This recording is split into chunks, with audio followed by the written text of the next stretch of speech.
एक बार महात्मा बुद्ध अपने शिष्यों के साथ एक पेड़ के नीचे ध्यान मुद्रा में बैठे थे। अचानक एक बूढ़ी औरत वहां रोती बिलखती हुई आई और गौतम बुद्ध के चरणों में गिर पड़ी और बोली, महात्मा जी, मैं दुनिया की सबसे दुखी औरत हूँ। मैं अपने जीवन से बहुत परेशान हूँ। फिर महात्मा बुद्ध ने पूछा, क्या हुआ? आप क्यों दुखी हैं? बूढ़ी औरत बोली, महात्मा जी, मेरा एक ही पुत्र था जो मेरे बुढ़ापे का एकमात्र सहारा था। कल रात तीव्र बुखार से उसकी मृत्यु हो गई। उसके बाद मेरे ऊपर जैसे दुखों का पहाड़ टूट पड़ा है। मैं बहुत दुखी हूँ। ईश्वर ने मेरे साथ ऐसा क्यों किया? अब मैं किसके सहारे जीऊंगी?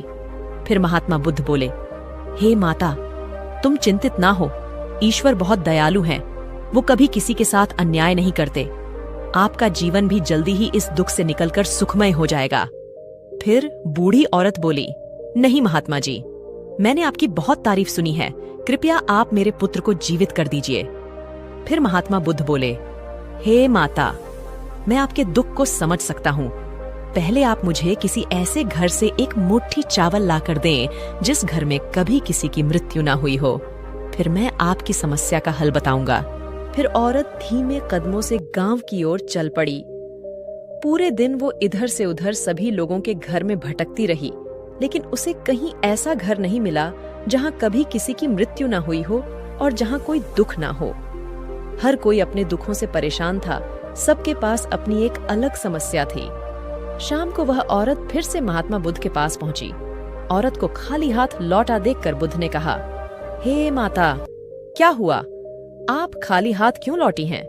इस पर बूढ़ी औरत बोली, महात्मा जी, मैं पूरे गांव में घूम आई, लेकिन मुझे एक भी घर ऐसा नहीं मिला जहां कभी किसी की मृत्यु ना हुई हो। सभी लोगों के पास अपना अलग दुख था। फिर गौतम बुद्ध बोले, माता जी, यही बात मैं आपको बताना चाहता था कि इस दुनिया में हर कोई दुखी है। सबके पास दुख का एक अलग कारण है। आप ये मत सोचिए कि भगवान ने आपके साथ कुछ गलत किया है। जब तक जीवन है, सुख दुख चलता ही रहेगा। जैसे दिन के बाद रात जरूर आती है और फिर रात के बाद दिन, ठीक वैसे ही सुख के बाद दुख आएगा और फिर दुख के बाद सुख। सुख और दुख जीवन के महत्वपूर्ण अंग हैं। केवल वही इंसान दुख से बच सकता है जिसे सुख की चाह ना हो।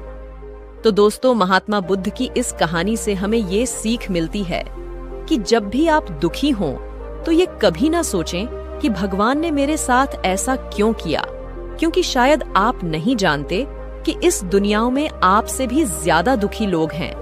आपकी समस्याओं से भी बड़ी समस्या लोगों के पास है। दुख तो जीवन का एक हिस्सा है, आप उनको छोड़ ही नहीं सकते।